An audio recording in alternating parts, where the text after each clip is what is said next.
And now, weighing in out of the blue corner, Josh the Punk Thomson. 100%. And on the other mic, he weighs in from the red corner, Big John McCarthy. The Punk McCarthy. This is true. Yes. It has changed over, and I am now the Punk.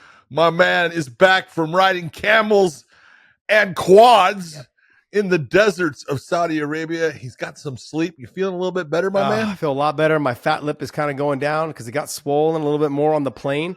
Things kind of puff up when you're on the plane, right? Like your labia. Not much puffs up with you anymore. That sounds like a personal problem, my friend. Woo, man. I heard they have these little blue pills sometimes that you can buy and they'll make it puff up for you. Have you tried those? Have you tried those? No, I haven't. But you know what? Come on, baby. You tried them. I never have. But don't. Look, I'm not opposed to using them when the time comes. When I need them, I will be on board with them. When you need them. But right now is not the time. I've still got a pretty good drive.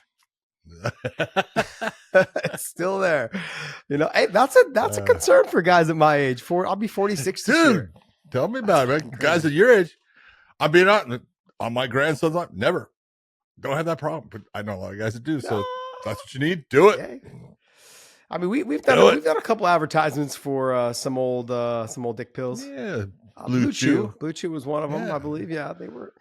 You know, they didn't send me. They never gave any free samples. I know. I was like, well, how am I supposed to talk about it? I'm a little disappointed by that. They said no, it's a pharmaceutical. You can't just have free samples. Like, yeah, I could. What? Then I'm just not. I guess I'm not speaking from experience then. So that was kind of the thing. There you go. It's all right. But it's all right. You know what's funny is I think one of the things that kind of helped early in my career though was not with that. It was a lot of working out. I feel like the more you worked out, I feel like the better your drive was for that. I feel like it just keeps you healthy.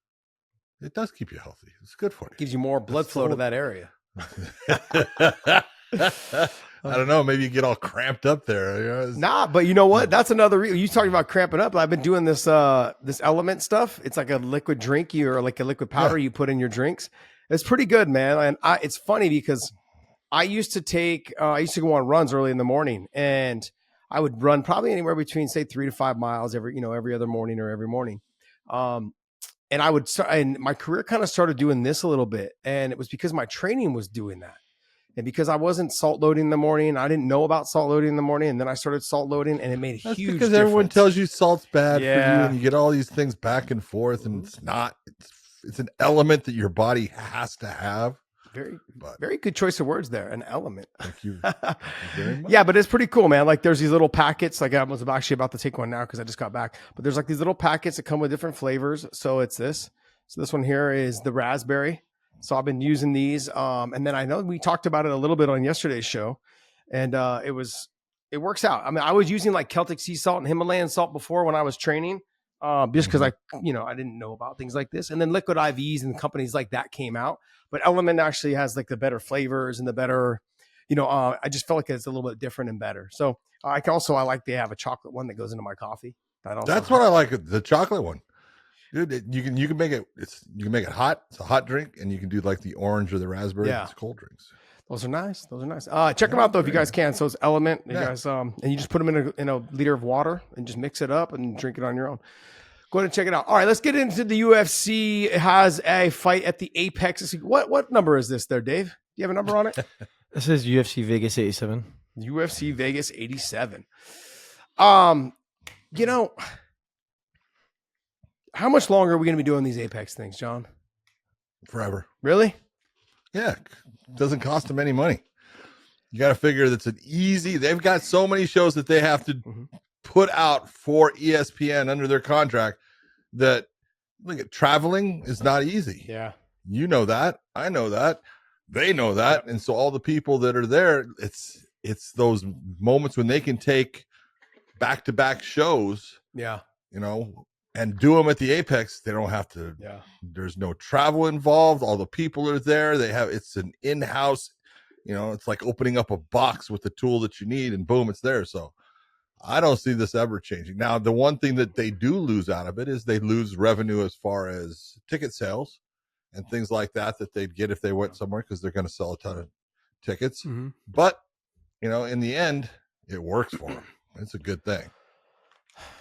You know, this is what's funny is like this is basically a real estate play. They bought the property, they bought the building, and now they can just host whatever they want in there. And it makes perfect sense. They had, I believe, this was connected to like the Ultimate Fighter house, not the house, but the actual training facility, the Apex.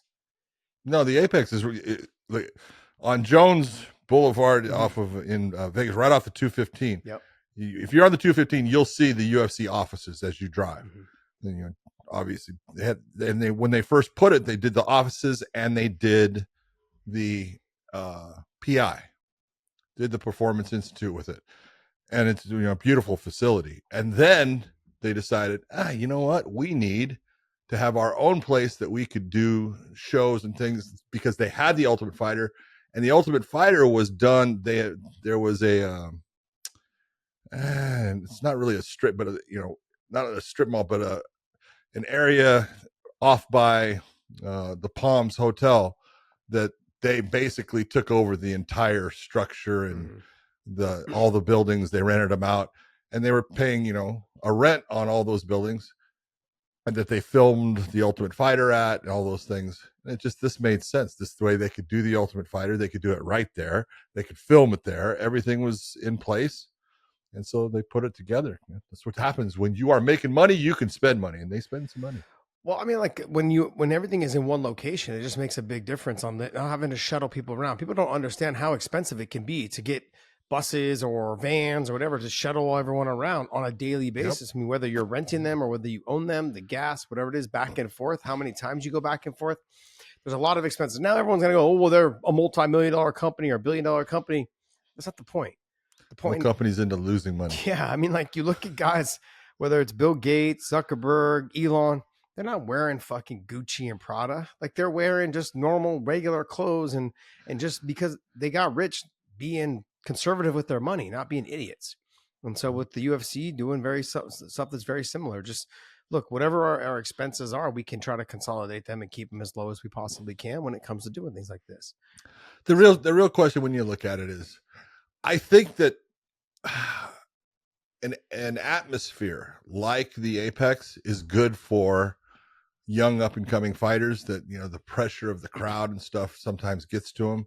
There's some that feed off of it and do better with the crowds, but we always talk about, you know, that fighter that is, you know, just unbelievable in the gym, and then you put them under the lights and they tend to freeze up a little bit. Yeah. And things. Now you're still under the lights there, but you don't have the aspect of the crowd and stuff. So for some young fighters, it's a good thing. For some fighters, I look and I go, they're losing a lot of who they are based upon, you know, there's no real energy at the Apex. There's no real energy with, as far as, you know, the crowd or anything like that. It's just not there. You've got to have that, you know, own personal thing about, you know, how you like to, you know, get yourself hyped up, and guys do, but, you know, there's not it's not the same atmosphere. You know, the atmosphere when you go to a show and it's, you know, 10,000, 15,000, it's electric. Yeah. Oh, yeah, I agree with you 100%.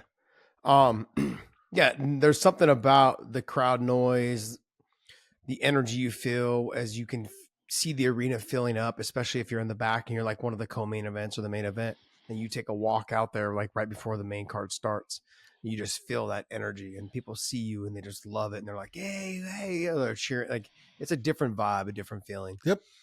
I don't know. I would be a lot worse for me, I think, to fight in an arena that made no noise. Yeah, it would for you. Yeah. Because again, that's what I'm saying. You came up and it was part of, you had to get used to performing in front of the crowd. Yeah. Now, sometimes that crowd when you first started was, you know, 150 people. 100 people. Yeah, exactly. You know, but as, you know, things got bigger and better, it was part of the whole thing. And then it becomes something that you actually feed off of. They help you get amped. They help, you know, you want to go out and perform in front of them and show them what you can do. And this, when you're now used to it, now you got to go, hey, that energy is not going to be there. I've got to manufacture it somehow. Yeah. But, you know, there's some guys that do and some guys really don't. So, you know, I look at this, you know, the main event of this, you know, heavyweight matchup. We've all seen Jairzinho Rozenstruik. We know exactly what he is and where he's strong. Not a whole lot of people have seen Gaziev as far as He hasn't been in the UFC for very long, but they match up as far as, style wise. Mhm. Everyone thinks because, Gaziev comes from Russia and that he's a great wrestler. He's got wrestling. I've watched him, where he's taking people down. For the most part, he likes to be in the stand-up. He likes to throw his hands. He likes to put, the hurt on people. So, yeah, I think it's going to be a little bit of a stand-up war.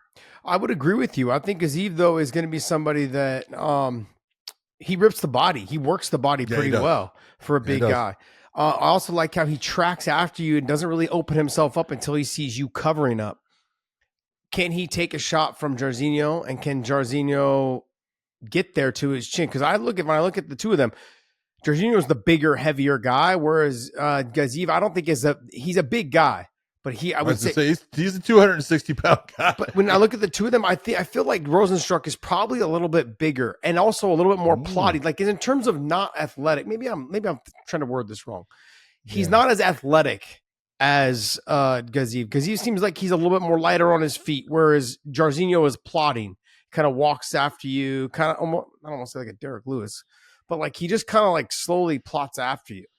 Yeah, whereas he does. Gaziev is someone who he'll have a little bit of a bounce in his step. He'll go ahead and put the pace on you. He'll go ahead and he seems like he's going to be a little bit faster than Jairzinho. I look at Gaziev being the more, I don't want to say not more refined. He's not, but I would say he's got more bounce in his step. Yeah, not just bounce, but I think he is the better true mixed martial artist in this whole thing. Well, I think that's been the whole story about Jairzinho is you're looking at a guy that, he obviously has got a kickboxing background, more boxing centric. He really likes to just use his hands. He'll kick to the legs and stuff, but he doesn't bring a lot of high kicks up or anything like that. Yeah. But he's got power in his hands and he can put people out. And but that's heavyweights. Yeah. That's all heavyweights. If a heavyweight hits, another heavyweight on the chin the right way, they're going down. And so I do think that you're right about Gaziev as far as he does have a little bit more, he bounces a little bit more, and he tracks people well, he cuts the cage off well. If you're trying to get away from him, he does a good job of stopping that movement to one side and forces you back towards where he wants you to be, back towards his power at times. So it's a good matchup. And like I said, I don't see it being that, it's going to be Gaziev taking Rozenstruik down, which has been that's the formula for beating him for the most part. That's the way that everyone looks at it. I don't think he's going to do it. I think he's going to say, I'll beat you on the feet.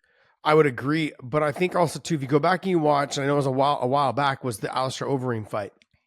In that fight, he was losing almost every round because he just wasn't pulling the trigger.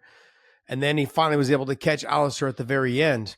It was like, what was it, like 40 seconds left or something? 10 seconds. Yeah, it was like at the last second of the fight. In that exchange.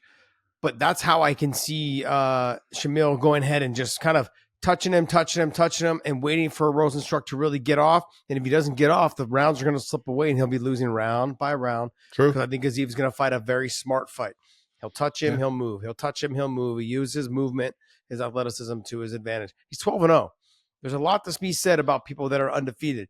They try a little bit harder not to lose that O, as long as they're not just arrogant and cocky about it. Yeah. So I think when you look at these guys and heavyweights, they're kind of being left behind right now. Gaziev coming up though, whereas Rozenstruik feels like he's going down. Maybe. Yeah. Maybe. We're gonna see. Next fight. We got Vitor Petrino. Guy is a truck. He is a just put together, strong individual at light heavyweight going up against Tyson Pedro. It's an interesting matchup because Tyson Pedro came from heavyweight, came back down to the light heavyweight, and has put on some good performances. Petrino has been a guy that you looked at, and he is undefeated, and he's had the moments where you looked, you said, "Oh, is he starting to get tired and fold it?" He comes through. He finds a way to suck it up. He's good on the ground. He'll take people down, but for the most part, he likes to be in the stand-up. Tyson Pedro wants to be in the stand-up for the most part. It's an interesting matchup. Tyson Pedro is going to be one of those guys. He either needs to start living up to his expectations or he's going to just start falling short, because he's the guy that I feel like he has some tools and weapons in there that really can make anyone look bad, and he can also crush you and knock you out if he gets after it. With Vitor, he's just somebody that he's pretty well rounded, and I think he'll take the easy way about this, and he'll try to get these takedowns, make Tyson Pedro work for keeping it on the feet.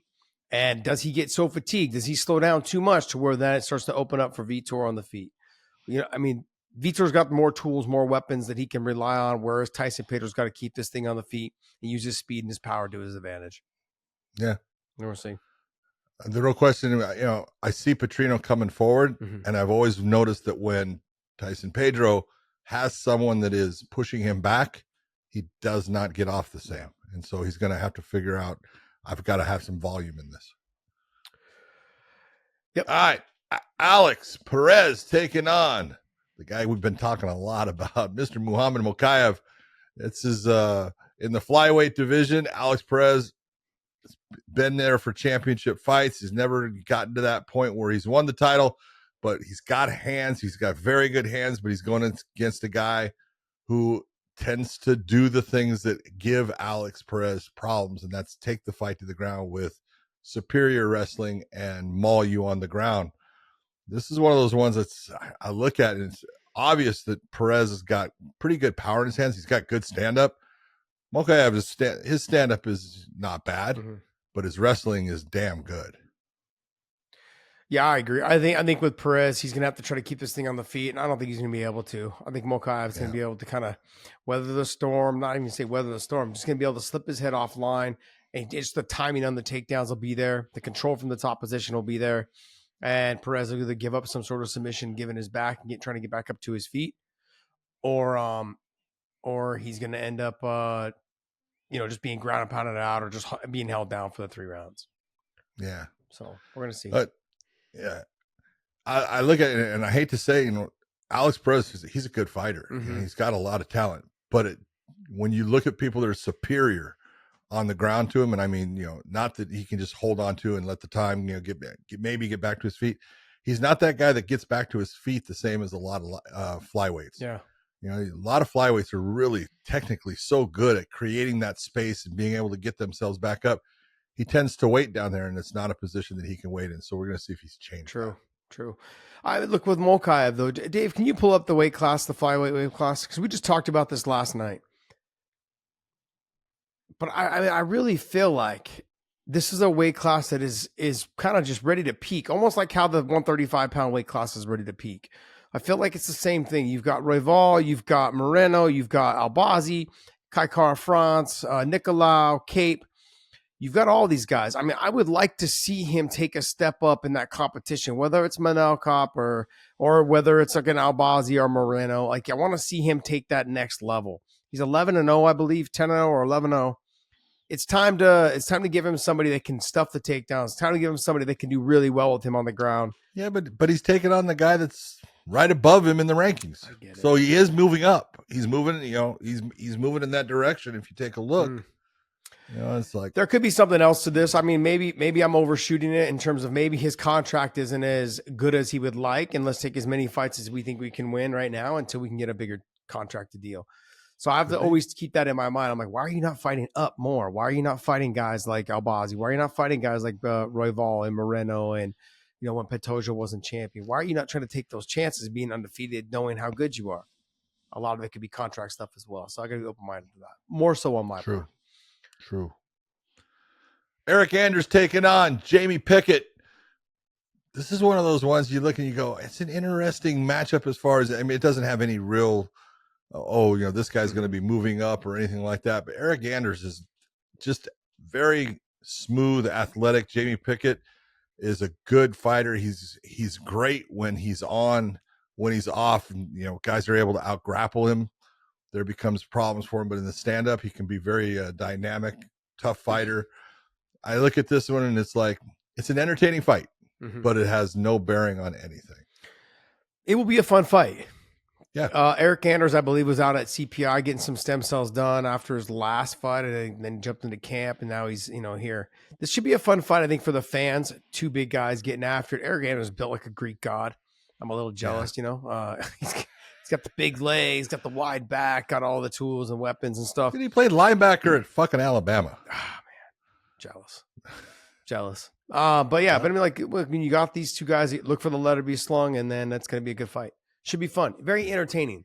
I think when we start getting these fights right after the pay-per-views, they're really kind of just looking for the fighters that can put on entertaining fights to make sure the cards, at least have some value to them.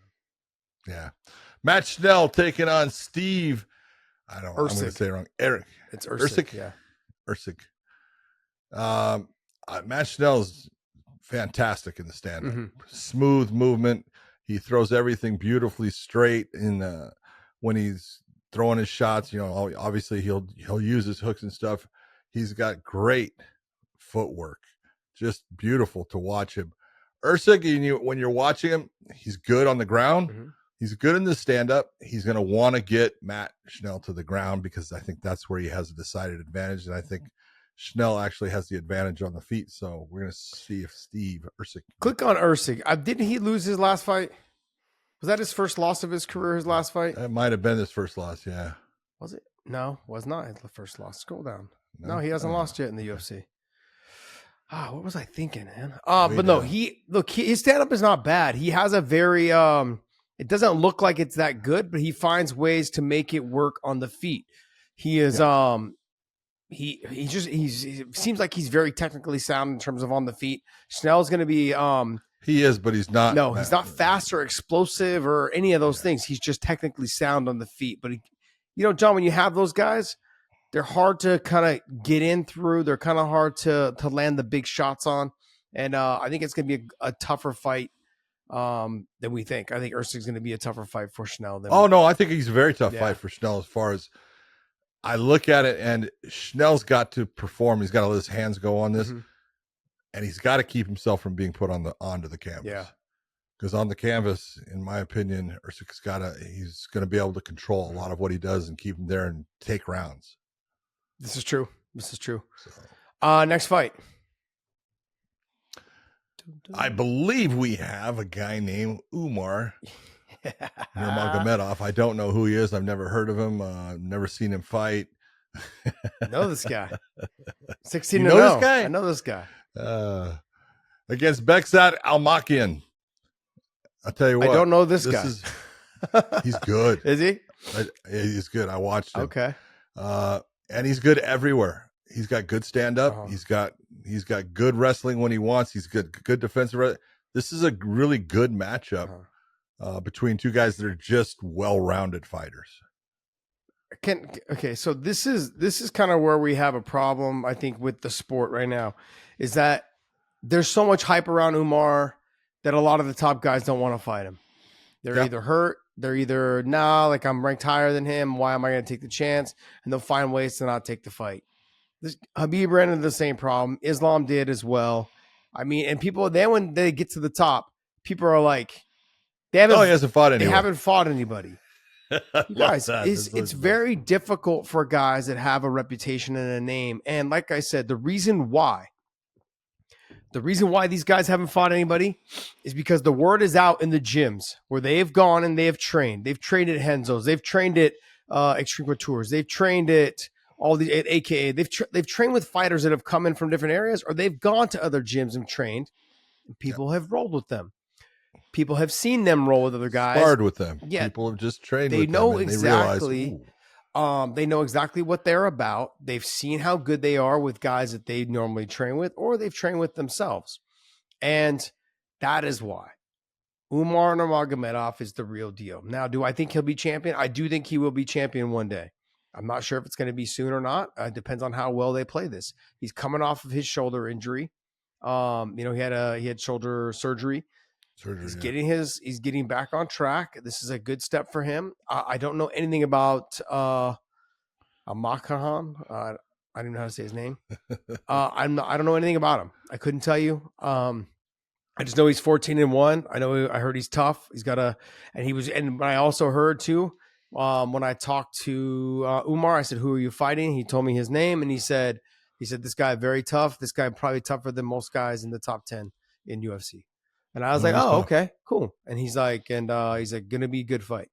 So he gives the guy nothing but respect, and I like that about him. Always good to watch. Hopefully he comes out and he has a great fight. I'm looking forward to seeing him fight. Yeah, it should be an outstanding. Like Umar's good everywhere now, and his wrestling is really good. It's really a question is if he makes a mistake. Look, Amakam can absolutely take advantage of it. He's that good, but it's the same in reverse for Nurmagomedov. So it's all about going out there and forcing them into your fight.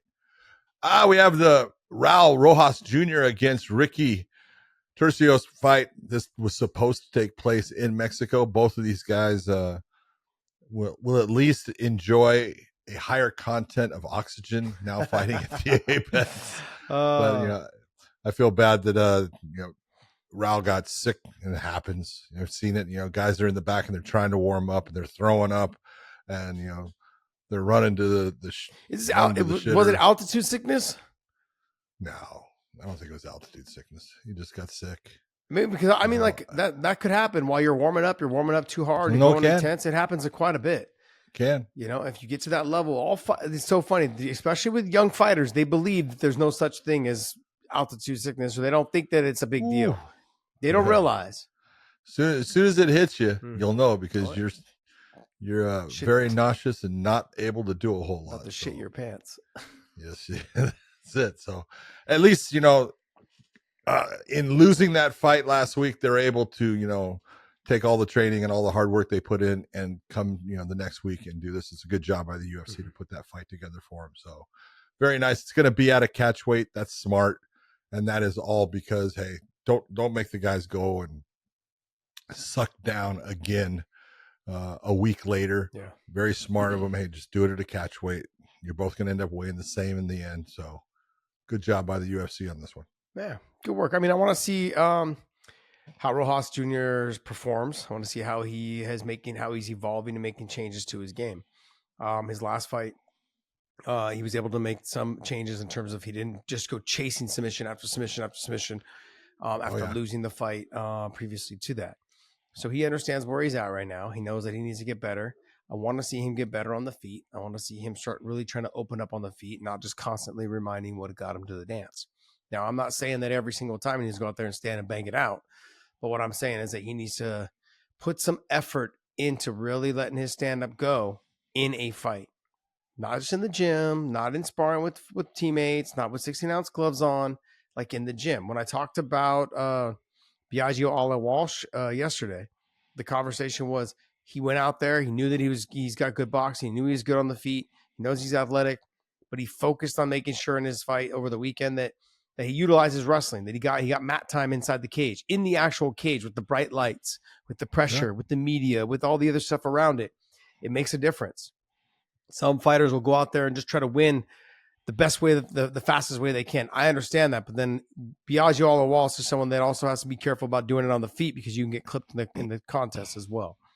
And he's very hittable. Yes, he is. If there's one thing about him, yes. Look, he's got good stand up and he's got fast hands, but he is hittable. He sticks his chin in there, and people touch it a lot. So he's got a good chin. I take nothing away from him in that, but yeah, he's hittable. So a lot of people don't realize that when you're in a position, being a young fighter, many times, I don't know if a trainer's ever done it with you, but many times the trainer will sit there and say, hey, I don't want, you're really good on the ground. I don't want you to take it to the ground. I want you to keep this on the feet. Sometimes I want you to work on your stand up. I want you to utilize that jab and that right cross combo that we've been talking about and working on. I want you to use that against this guy. Whole first round, I don't want to see you taking it to the ground. And they're doing that to try to give their guy cage time in the area that they are not strong in and get them feeling more comfortable going against someone that they look at as, hey, we're better than this person. I can take this right now and get some time for my guy in the cage, in the area where he's not comfortable. This is beneficial. So it happens all the time. Yeah. Yeah. Javier tried to do that to me with Gerald Streetman. And I just jumped right into his guard like an idiot. He's like, Josh, keep this on the feet. Let's work on your stand-up. This is a great opportunity for you to work on your stand-up, And I was like, nah, let's just jump in the guard. Screw you. Let's just jump in the guard. Let's see what happens. Fuck it. Let's play it by ear. That's normally, when someone asks me something, normally my first thought is, fuck it. Let's just see what happens. That's really what happens. Oh, anyways. All right, we got the fight before that is Amon Zahabi, obviously the brother of the man running TriStar, Mr. Firas Zahabi. Mhm. Very good fighter, very technically proficient, smart fighter, going up against Javed Basharat, who is a damn good fighter. Yeah. It's a really interesting matchup right there. Should be a fun fight. Both guys good on the feet. Both guys good on the feet. It's going to be a very action-packed type fight. Basharat can be aggressive when he wants. Good attacks. Yeah. We're going to see, though, like I believe in his last fight, he seemed like he got a little tired towards the end. It's so hard because it's him and his brother. Sometimes maybe we kind of mix them up. Maybe I'm thinking that. Exactly. Maybe I'm thinking of that. Yep. Sorry. Yeah. This is true. So I'll have to go back and see which one I'm talking about. Yeah. But yeah, should be a really good fight. Should be a really good fight. Dave. But John, anything else on this card you want to talk about? Not right now. That's good. All right. Went through the whole thing just about. Hey guys, go to onlyfans.com/WayneIn, onlyfans.com/WayneIn. And I did a live chat on there yesterday and it was awesome. I was on there for about 40 minutes. Everyone enjoyed it. I had probably close to about 30, 40 people on there. So let's, if you guys enjoy doing some live chats, I talk about a lot of other things.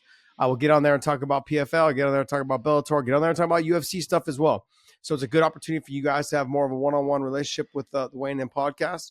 You guys can ask questions, and I'll be pretty upfront with you and honest about you because I don't have to worry about the executives from anywhere being on there. So let me ask you a question. So when someone says, "Man, is John really that good looking?" You tell them yes, right?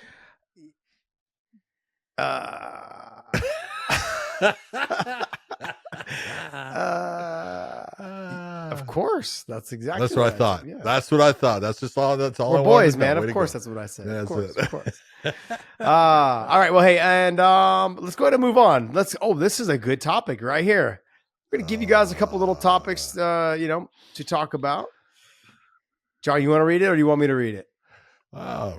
Nobody's gonna tell us what the fuck to do. I'm gonna fight until the wheels fall off. Fuck retiring. My man, Tony Ferguson. Yeah, so just to give a bit of color there, Tony was on the JAXXON podcast, and he was asked about retirement. He was saying he's been encouraged to retire by folk around him, and that quote came from his response. He was encouraged to retire by who? He gave a name, and I can't remember the name. It may have been. He may have said David Goggins did tell him, but it was Brock Lesnar that told him. Brock Lesnar called him and told him, "Hey, I love you. I've seen you go from being a young fighter to being a champ, and it's time. You got to start thinking about this. Brock's right. I can't say much, John. He's got kids. And he needs to stop being selfish and start thinking about them.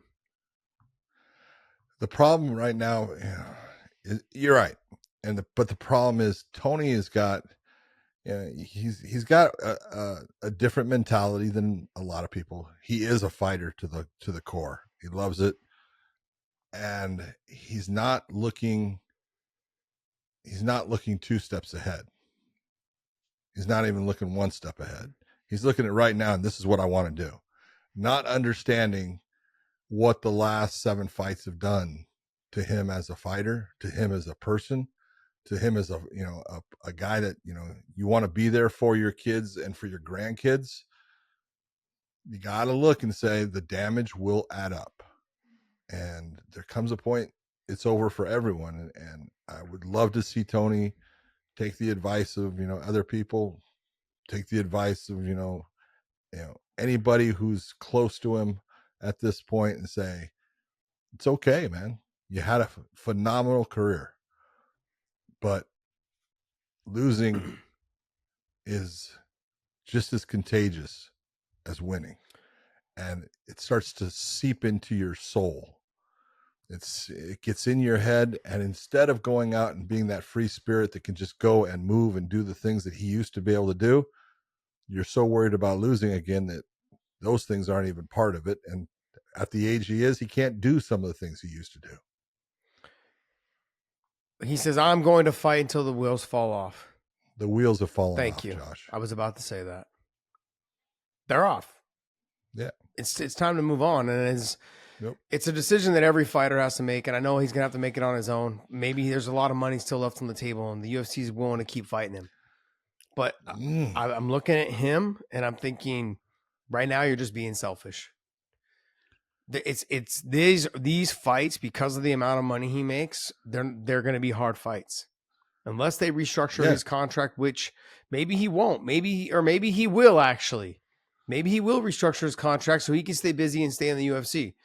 Maybe. There's been guys that have had a resurgence, like you've got Jim Miller, you've got Andrei Arlovsky. They understand where they're at. He's never going to fight the top 10 or 15 guys. He shouldn't be, anyways. No, I don't think he should be. Can you pull up the top 15? Should not. Can you pull up the rankings? I like when I'm looking at that, there's not one person in there that like he's already lost to Bobby Green. Lost to Bobby Green. He should not be fighting St. Denis. He should not be fighting RDA. He should not be fighting Dan Hooker. He should not be fighting Jalen Turner. Faziev for sure not. And I'm just going up. I mean, should be going backwards the other way. Drew Dober, absolutely not. So when I'm looking at the top 15, there's no one in there that he should be fighting. Not one. And if I'm looking at, then what do? Do you take those guys that are on the way up, that are younger, that are faster, that are all these things?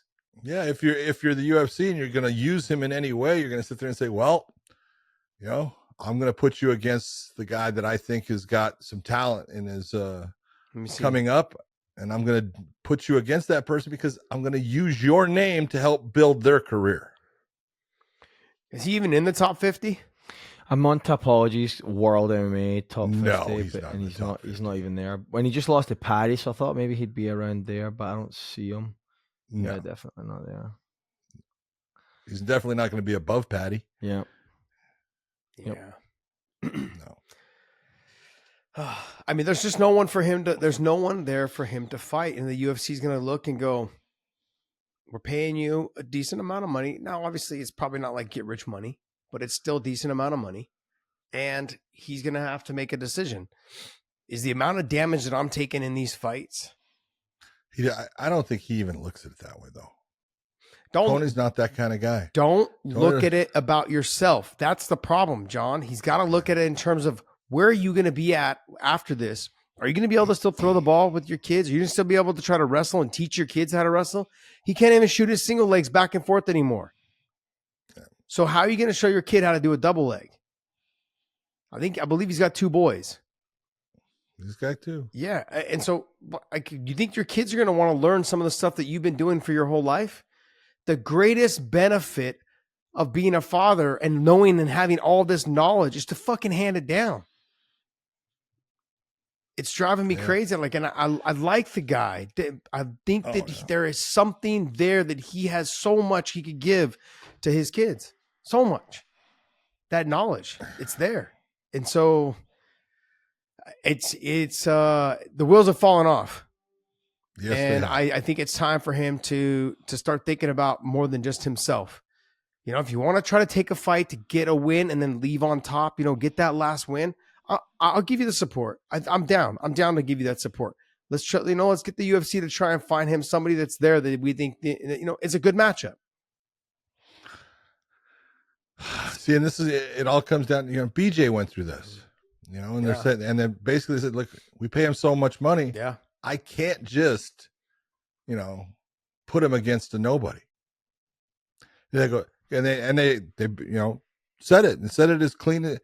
So John, so he gets a win. Guess what he's going to want to do now? Yeah.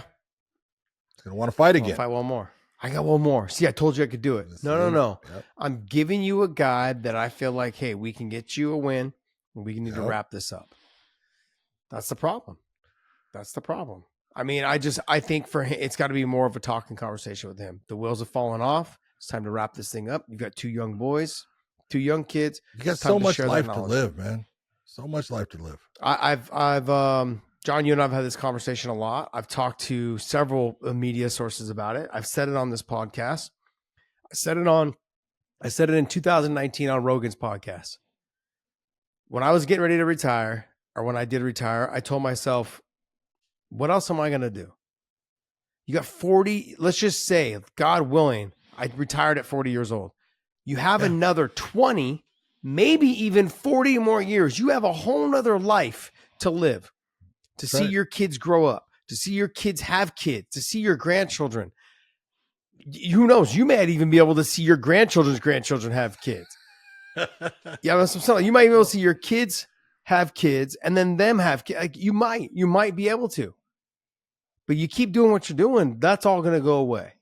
Yeah. And I can't look, and I grew up because my dad died at a young age. There's nothing more than I want right now is to see him be more like to be here around my kids. Yeah. It's hard to explain to somebody though. Look, this part of your life is going to be special because right now it's not part of their life. They're not looking at it. The only thing they're looking at is my fight career. That's who I am. That's what I do. And to sit there and to even start to look at that other, half of, no, I'm not there yet. And he is. He just can't admit it. But see, you just said what's wrong with it. He just said, this is my fight career. This is who I am. No. Your fighting is what you do. That's right. Who you are is somebody else. That's right. And you need to learn to differentiate between the two. You've got to learn to understand, like, this is not who I am. This is just what I do. And when I'm done doing that, I'm going to do something else. I mean, like, look, in California, I have my real estate license. I'm reapplying right now to get my real estate license in Texas. It's something to do on the side, something to do and have fun. Look, there's an opportunity there to make money, whether it's a little bit or a lot. It doesn't matter. It depends on how much work you put into it. There's other things. Getting your appraiser license. That's another thing. Going out and doing appraisals. Applied for that as well. Doing both things if you want. Having the availability to do different things and seeing which ones you like, those are all there and available to him. So, and I'm not saying he should go and be a real estate agent. I'm not saying that. I'm simply saying, though, that this is the conversation we had, John, on the show yesterday. These are the things that I wish that the UFC would say, hey, Tony, let's go ahead and start maybe trying to plant you into a position where you can start doing private lessons at local UFC gyms. Whatever it is, let's work on giving you some sort of partnership in one of these ones in your area where we can help feed more clientele in there because you are there. Wherever you live, wherever your roots are, where do you want to live? Where can you be for the rest of your life or at least for the next 15 years? And let's go ahead and plant you in there. Let's make this like your location. And let's figure out how we could build a partnership together on these gyms. It's a big deal because now he's got a home that he can build. He can build a family type atmosphere in there. He can have his kids in there training jiu-jitsu. He could be part of this. It's something. There's something there with the gym, the gym type setups for UFC gyms and with former fighters. You see it with Frankie Edgar. You see it with BJ Penn. You see it with Cub Swanson. You see it with Ricardo Lamas. You see it with Bisping and Cub. You see it with these guys. They're out there. They have gyms. And so there's an avenue for them. We talked about Chris Sosinski, right? You see it. Christoph Sosinski. You see it with him. He's crushing it at the I believe the Torrance location in LA. He's killing it. Life after fighting doesn't have to be like this. It's there. But when you don't realize it's there because you can't see it. Yeah. It's not what you're looking for. That's your problem. You got to be able to see it. You got to look and say, I can do something different. Well, here's another thing. Look, since Josh, I started farming at the age of fucking 59. Yeah. You want to get your ass kicked? That's the way to get your ass kicked. No one ever said you were smart. No, but let me give you an example. Let me give you something else though. In the beginning, when gyms were opening up and UFC gyms and stuff like that, it was all about jiu-jitsu. And it was like, oh, it was gi jiu-jitsu. Now with the explosion of Gordon Ryan, a lot of these gyms, not just UFC gyms, but other gyms, they're having a huge pull for no gi jiu-jitsu. Sure. All there is. Before it was like, no, I want to train gi because of the belts and the rankings and everything like that. There was incentive to be like, no, I want to get my black belt. Now people are like, fuck, I can get as good as Gordon Ryan. I don't have to have a fucking gi on and feel hot and sweaty all the time. Carry this damn thing around like have someone pulling at my sleeves and stuff, and I have a freaking wet thing all over my head. Yep. Exactly. And so when these fighters now, the avenue is they know what works. They know more than what guys like Gordon Ryan know in terms of Sure, maybe it's not the techniques of Gordon Ryan, but it's what really works in a fight. Gordon Ryan can show you what to do in jiu-jitsu and no-gi jiu-jitsu. He can't show you what to do when you're getting punched in the face because not a lot of guys can execute what he's doing while they're getting punched in the face. That whole mentality of black belt to white belt after getting hit a couple times is true. Oh, yeah. And you have to develop how to do that. And what better people to put in the locations and the places in a UFC gym than the former fighters who can talk these members through it. Don't make it a fight. Don't make it a fight gym. Just put fighters in there that you know can help you build your brand. And I think Tony Ferguson being one of them, I think he'll have a niche of different types of clientele that would love to follow him and learn from him. Stand up, wrestling, grappling, everything. The way remember how he used to hit his darts from anywhere? That guy, man. I mean, when I trained with Khabib, for his fight, all I did was try to hit Khabib in those. He's like, no, brother, please. All you gotta do, every single time we grapple, try to hit it from everywhere, from bottom, from top, from side control, from on the feet. Yeah. He was like, he tried to hit from everywhere, so I know. And I'm like, okay. Sure enough, everywhere. Because that was something that he was so dangerous, an area he was so dangerous in. He's got so much knowledge to share and give to so many people, not just his kids, everyone. I would like to see the UFC find ways to play some of these guys. So that's a segue into whatever it is they want to do. They automatically slide into that. Then when they get to there, they're making money. Now they can either keep doing that or at least they can make money until they get a real estate license or until they go back to school and they get their education doing something else. Something along those lines until they become a police officer. Remember what was his name? Jeez, I forgot his name. He fought Pat Miletich. Good-looking kid. Kind of has a jawline. John Alessio. He's a cop now, I believe, a sheriff in Las Vegas, correct? Oh, yeah. Yeah. He's a police officer. Look at Jerry Bolander is the sheriff up in Napa County, in California. A lot of guys have switched over and become law enforcement officers and stuff. Phil Miller, people don't remember who he was. Mm-hmm. Phil Miller was 16-0 in the UFC when he left. Wow. And said, I'm not making them. They wanted him to fight Phil Baroni at the time. And he was like, I'll fight Phil Baroni. Just pay me. He wasn't going to get paid a lot. He goes, why am I doing this? Yeah. I ended up putting him through the LAP police academy. He was one of my recruits. What? Oh yeah, dude. Yeah. I mean, here, you want to hear a story about Phil Miller? This is how crazy. All I want to do, John, is sit you down and listen to stories. So please tell me these things. People eat these things up, man. Like nom, nom, nom, nom, nom. Come on. I mean, when you're a recruit, I made it to where you have these tools that you're going to use. Well, you need to know what those things are like, because it's not so much, we want to hurt you. I want you to know if someone is able to walk through this, it's telling you something about their mentality, maybe what they're on. They might be on something or something like that. So when you talk about like, OC, it's good to get pepper sprayed. It sucks, but it's good because at least hey, that shit really works. That's disgusting. Or what it feels like. It's horrible. I do. It's so bad. But I used to, we taught the taser too. And one of the things you had to do with the taser is we would tase you. Now, when we tased you, it was, hey, if you screamed out or something like that, we would stop it. Okay. But if you did it it's a 5-second ride is what, you're going to ride the lightning for 5 seconds is what, it is, because that's how long it lasts. And so, Phil Miller comes up to me, right. And he goes, he's a fucking crazy bastard. And he says, what's it like? Right. And I go, you're going to find out, Phil. I go, it's no big deal. It's all up here. I said, you put up with it. It's no big deal. Right. And he goes, I want 10 seconds. and I go, Phil, I'm not giving you 10 seconds. I said, if you ride it, it's 5 seconds. That's what it'll be. No, give me 10 seconds. Phil, you haven't done 5 seconds yet. Just, what? So normally we'll take and, you can hook them up in different places and stuff like that. But you put the electrodes on them, right? So I put them on Phil. Right? And I said, are you ready? He goes, yes, sir. Right. I hit him right. And he got his head down and he looks up and, he's got his ears are sticking out. And he looks up and goes, I like it. Shut up. He gives me the, I like it. Right? And I was like, You're a sick bastard. Get away from me. Did he go 10 seconds? Oh, you went to 5 seconds. You didn't give him the 10. Should have given No, him the 10. I'd have to pull the trigger on it again. I'm not doing that to him, man. That's so great. It wasn't about torturing anyone, but yeah, he's just, I want to do it again, right? No, you're not doing it again. But this goes back into what we were talking about. Like there's avenues for fighters to get there. It's just the problem is as soon as it gets like when you retire from fighting, it's cut off completely. It's done. There's no money coming in. It takes time to get back into making money.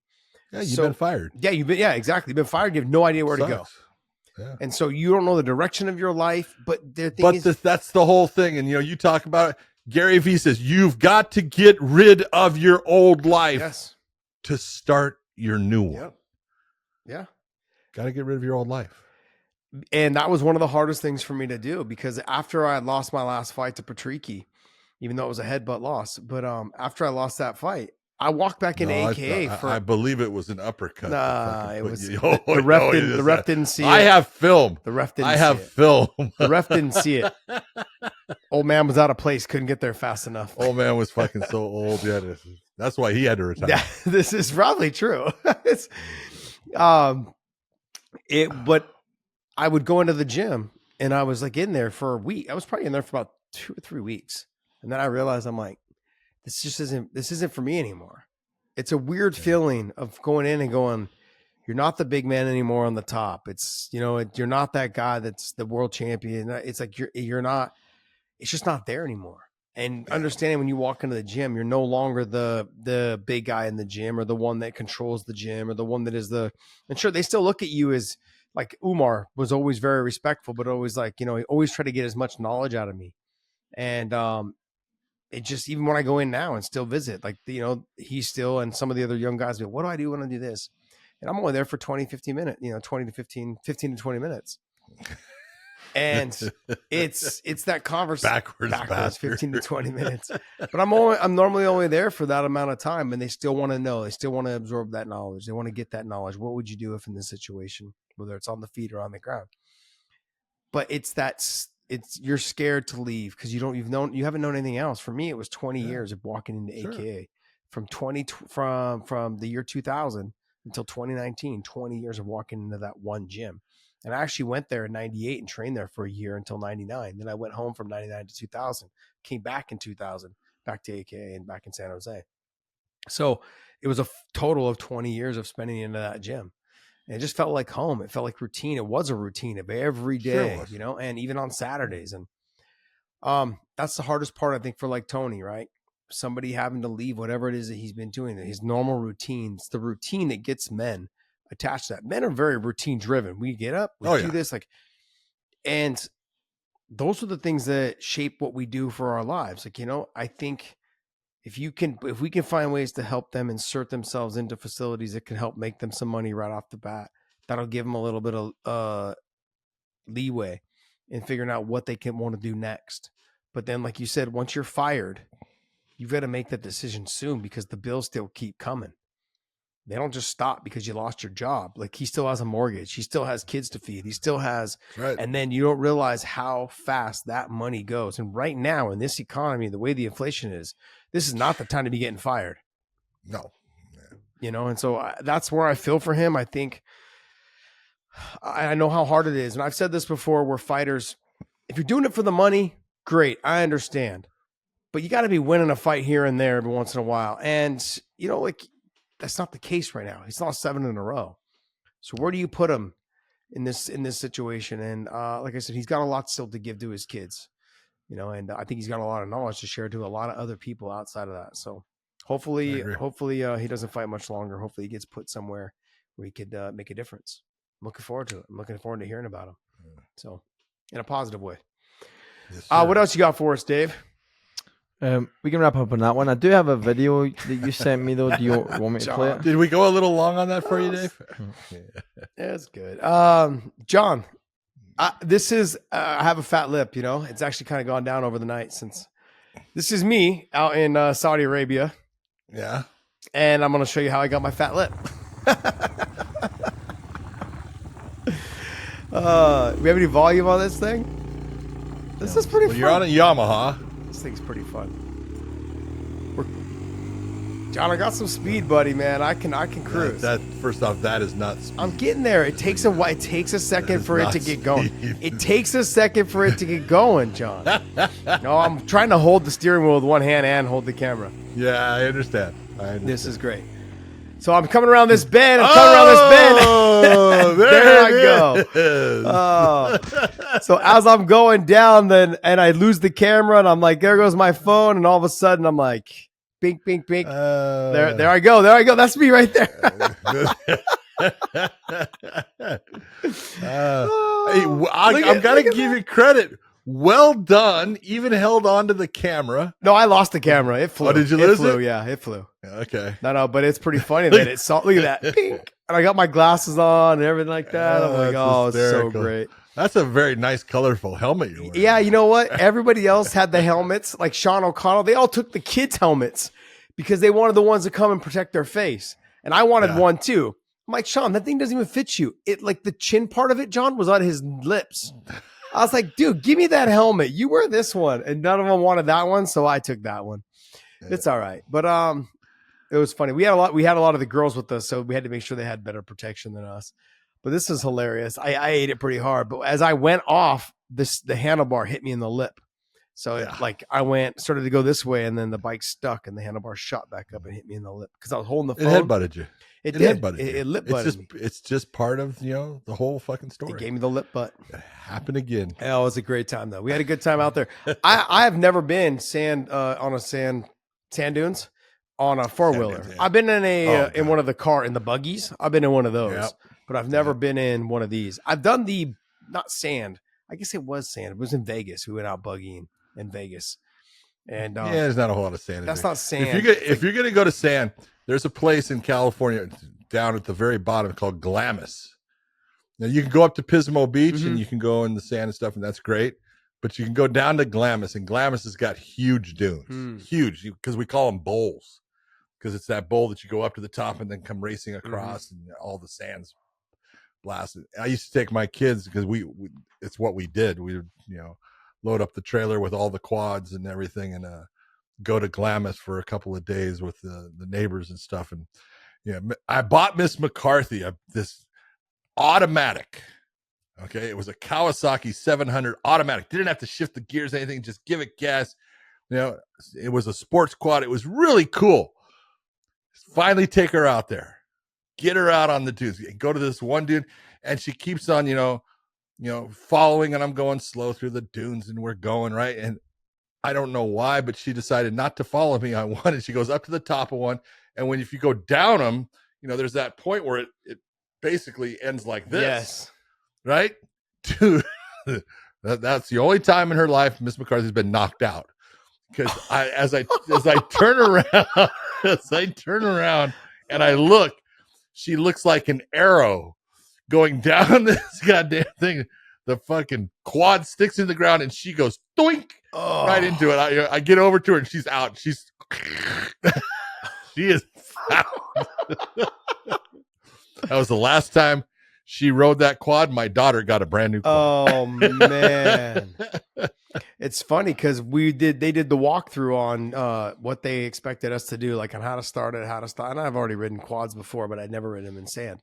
And they said, hey, and I was excited. I'm like, okay, cool. We're going to go up to the peaks and we're going to drive over the top. And he goes, no. Every peak that you see is like, be very careful coming over. There's something over on the side that might not be there. Exactly what he said. He's like, there's no drop sometimes. It's just, he's like, it could be nothing. I'm like, really? Yep. He's like, yeah, it could just be like a wall. He's like, it just drops right off. And you will go nose first because they're front heavy. Oh, yeah. And I was like, oh, shit. So there was a couple times where I saw what was on the other side. I was like, okay, I'll jump it. But then you didn't realize how much of a drop it was. It seemed a little bit shorter than it was, and it wasn't. It was pretty big. I was like, oh, shit. So a little scared there, but it was fun. We had a great time, man. It was fun. We spent probably about a good hour and a half out there on them. Yeah. And we went far out too. It was way out there, and there was a group of 5 or 6 of us. But it was a good time. Vicky Gracie went, Gloria went, Amanda went, Sean O'Connell went, MJ went. We had a good time, man. It was fun. Very good. Great time. Great time. Good to have fun in the sand. Yeah, it wasn't bad. I mean, we got to the car, I had to empty out my socks and my shoes. You had to get all the sand out of your ears. It after was that one. bad. It was so nice to get back to the hotel and take a shower. Yeah. Oh, it's brutal. All right, guys. Well, I want to wrap this up and want to thank you guys so much for supporting us and continue to support us. And go to weighingandmerch.com, pick up some of our shirts and apparel. It is 89 degrees today here in Dallas. Woo! 89 degrees. Say goodbye to winter. I heard there's usually one more cold spell that comes along. Yeah, I don't know if it's going to be a freezing one or not, but they said there's usually one more that comes like right around the end of February or early March. It's like a day or two of just like where it drops into like the single digits. I'm like, really? Interesting. So we'll find out. We will find out. Cold. Go to weighingandmerch.com, pick up some of our short sleeves and our gear over there. I want to thank you guys so much for always supporting us. And John, take us away. For everyone out there, thank you for tuning in. I hope you have a fantastic week. Watch the UFC on Saturday, and we will see you.